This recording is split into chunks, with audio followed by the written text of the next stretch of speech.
నేను intermediate second year చదువుతున్నాను. నేను మాట్లాడబోయే విషయం ఏంటంటే ప్రకృతి కాలుష్యం. ప్రకృతి కాలుష్యంలో 3 రకాలు ఉంటాయి: నీరు, గాలి, మట్టి. కాలుష్యం ఎక్కువగా అవుతుంది. మెయిన్లీ ఏంటంటే ప్లాస్టిక్ అయితే బాగా కాలుష్యాన్ని బాగా కెమికల్స్ ఉండడం వల్ల ప్లాస్టిక్ మనకు అనారోగ్యాలు కానీ ఇంకా ఎక్కువ వస్తాయి. మట్టిలో కలవడం వల్ల మంచి కెమికల్స్ అన్ని చంపేస్తుంది. అందువల్ల వరి ఎక్కువ పండు. ఒకప్పుడైతే మా తాతల కాలంలో అయితే ఒక ఎకరానికి 60 బస్తాలు పండేవి. ఇప్పుడైతే ప్రస్తుతానికి 20 బస్తాలు కూడా పండట్లేదు. ఎందువల్లంటే ఆ ప్లాస్టిక్ దాంట్లో ఉండి ఎన్ని సంవత్సరాలున్నా దాంట్లో మట్టిలో కలవకపోవడం వల్ల ఇలా జరుగుతాయి. ఇంకా నీళ్ళు కలపడం వల్ల నీళ్ళలో ఉండే జీవరాశులు మొత్తం సమస్యలు.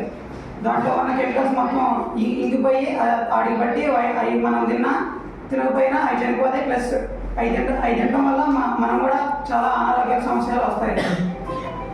ఇంకా వాయు పొల్యూషన్ అంటే చాలా వివిధ రకమైన ఫ్యాక్టరీలు ఇవన్నీ న్యూక్లియర్ పవర్ ప్లాంట్స్ ఇవన్నీ చేసే పొగలు మొత్తం పైకి వెళ్ళి వాన పడకుండా పైన అడ్డుకుంటుంది.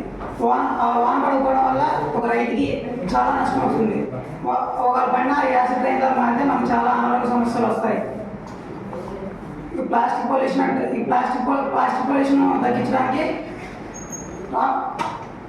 రాజగోపాలన్ వాసుదేవన్ ఒక సమస్య నుంచి కాపాడడానికి ఒక రోడ్డు తయారు చేశారు. ప్లాస్టిక్ రోడ్డు వేయాలని అనుకున్నారు. అది చాలా పద్ధతి. అది కొంచెం ఇంప్లిమెంట్ కావాలని కోరుకుంటున్నాను. ఆయన కెమిస్ట్రీ ప్రొఫెసర్. ఆయన ఒక బీటెక్ కాలేజ్కి ప్రిన్సిపల్గా గాను చేశారు. రోడ్లు కాలేజీలో మొత్తం రోడ్లు కూడా వేయించారు. ప్లాస్టిక్ని అలా కూడా నివారించవచ్చు. ప్లాస్టిక్ని మళ్ళీ రీసైకిల్ చేసి వాడాలి. అలాగే ఈ వాహనాల వల్ల చాలా పొగ రావడం వల్ల చాలా ఇబ్బందులు అవుతున్నాయి. ఢిల్లీ అలాంటి ప్రాంతంలో అయితే పొగ బాగా ఎక్కువ ఆర్డే స్కూల్స్ పెట్టారు ఢిల్లీలో.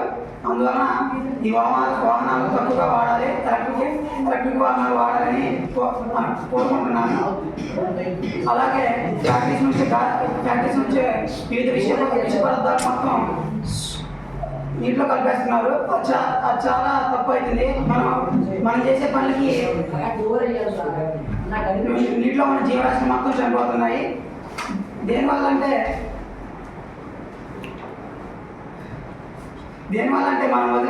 మనం వదిలే గార్బేజ్ వల్ల ప్రకృతి మనం దానికి చెడు చేసినా మనకు మంచి చేస్తుంది, దానికి మంచి చేసినా మనకు మంచి చేస్తుంది. కాబట్టి మనం ప్రకృతిని కాపాడాలి.